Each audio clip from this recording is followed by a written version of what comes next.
જય ગૌ માતા, જય જય ગિરનારી મિત્રો, હર હર મહાદેવ. આ છે ગીર ગૌશાળા મેવાસા અને આ છે મારા પરમ મિત્ર કાનજીભાઈ જંત્રા.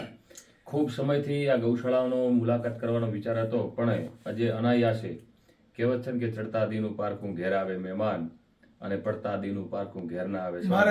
આજે ચડતીની કળા છે અને બ્રાહ્મણને ઘીનું દાન કર્યું છે.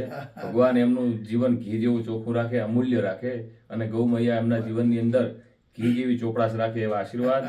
ખૂબ પ્રગતિ કરો, ખૂબ આગળ વધો અને કચ્છની અંદર આવું નામ કાના તરીકે પડશે, આવા આશીર્વાદ છે. ધૂણાની જયારે શરૂઆત થઈ જશે ત્યારે તમે એનું ચેતના તો જોશો કે ના ગિરનારી મારે શું કહી ગયા. ઉપરનું આપણે કેવું એ જરા પ્રદેશ કરો. ઉપર ખૂબ સરસ મજાનું સ્વર્ગ બનાવ્યું છે રળિયામનું. કચ્છની અંદર જે નાનું સ્વર્ગ કહેવાય ને, કચ્છનું રણ, એ રણની અંદર પણ સ્વર્ગ છે.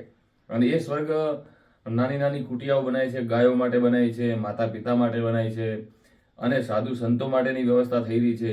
આ દિવ્ય વ્યવસ્થાને જોઈને ખૂબ આનંદ થયો અને આનંદની લાગણી સાથે એક જ આશીર્વાદ આપું છું કે ભગવાન તમને ખાતા પીતા ખૂટવા નહીં દે ને વાપરતો નેઠવા નહીં દે. એવા આશીર્વાદ. ખૂબ પ્રગતિ કરો, ખૂબ આગળ વધો. જય ગૌ મૈયા, જય ગિરનારી.